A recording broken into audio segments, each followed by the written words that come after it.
ഖൽബ് വളരെയധികം ഇമ്പോർട്ടൻ്റ് ആണ്. എന്ന് വെച്ചിട്ടുണ്ടെങ്കിൽ ഖൽബ് എന്നുള്ള സിനിമ വളരെ ഇമ്പോർട്ടൻ്റ് ആണ്. ഒബ്വിയസ്ലി വളരെ ഇമ്പോർട്ടൻ്റ്. ഇനി അത് ഇംഗ്ലീഷിലൂടെ പറ. It's very important.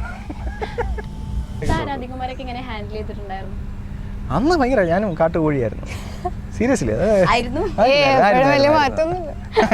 ഞാനിപ്പോൾ ഒരു സിഗരറ്റ് പിടിച്ചുകൊണ്ട് ഒരു സ്റ്റോറി ചുമ്മാ ഒന്ന് ഇട്ട് കഴിഞ്ഞാൽ എനിക്കൊരു 100 മെസ്സേജെങ്കിലും വരും, നിങ്ങൾ ഇതൊക്കെ ചെയ്യാമോ എന്ന് ചോദിച്ചിട്ട്. എന്താണ് ക്യാരക്ടർ, ഓക്കെ ഇന്നതാണ് ഡയലോഗ്സ്, ഇന്നതാണ് സിറ്റുവേഷൻ, അപ്പം ഇങ്ങനെയായിരിക്കും എന്നൊക്കെ പറഞ്ഞിട്ട് കുറച്ചൊന്ന് ആലോചിക്കാൻ വേണ്ടിയിട്ട് സമയം വേണം. എന്നോട് ഈ സംഭവം പെടപെടയെന്ന് പറഞ്ഞിട്ട് അപ്പം പെട്ടെന്ന് കമ്മോ നിങ്ങൾക്ക് സമയമില്ല 10 മിനിറ്റിൽ നമുക്ക് തീർക്കണം എന്ന് പറഞ്ഞു കഴിഞ്ഞിട്ടുണ്ടെങ്കിൽ ഞാൻ കിടന്ന് ചക്രശ്വാസം പെട്ട് വെള്ളം കുടിക്കും.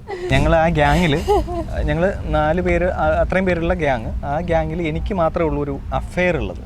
അപ്പോൾ ബാക്കി അഫെയർ ഉള്ളത്, അഫെയർ സൗണ്ട്സ് വെരി റോങ്. അങ്ങനെയാണോ? ഈശ്വര